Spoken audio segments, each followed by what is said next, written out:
I do jiu-jitsu as kind of a hobby, and it's a little bit more than a hobby now, but at the time that I started writing the script, around 2015, I just thought that it would be fun to set something in the world of martial arts, not necessarily specific to jiu-jitsu. And after deciding on that subject, started putting some ideas and fears and thoughts that I had in my head around that time about masculinity and who I was as a person. And it's definitely not it's not a personal experience type of movie for many reasons, but it was very much inspired by feelings and thoughts I was having at the time.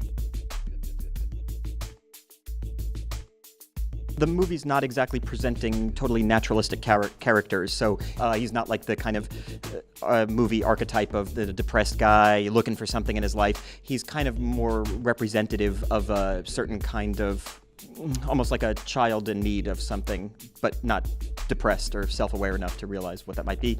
He's like the perfect recipient of a cult leader's influence. Riley's first movie was about a more explicit cult, but of course this movie has a kind of cult-like atmosphere to it. Alessandro plays a karate teacher, but he runs the school like a cult. And my character, in a way, is like the kind of perfect, wide-eyed, naive guy who would fall under that spell in 5 minutes.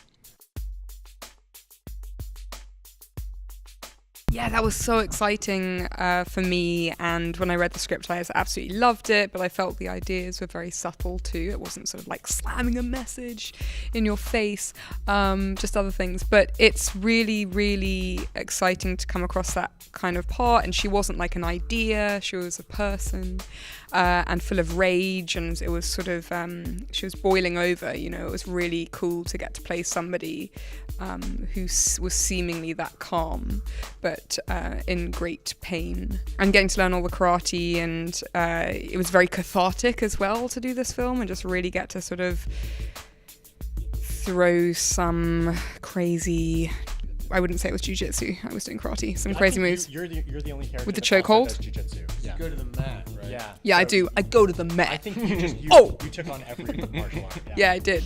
Renaissance man in many ways. Woman. Renaissance woman. Yeah. He says at one point in the movie to Casey, "You remind me of myself a little," and I think that's true. That there was a time where he was essentially the same kind of guy who Casey is at the beginning of the movie. Socially awkward, feeling impotent in the world, and frightened, and just not sort of understanding how to exist on a day-to-day basis in a way that isn't just sort of terrified. And he got into karate for the same reason, in order to kind of, figure out how to be a man and figure out how to, not be dominated by everybody in his world. And it just completely kind of spun out of control and turned him into a monster.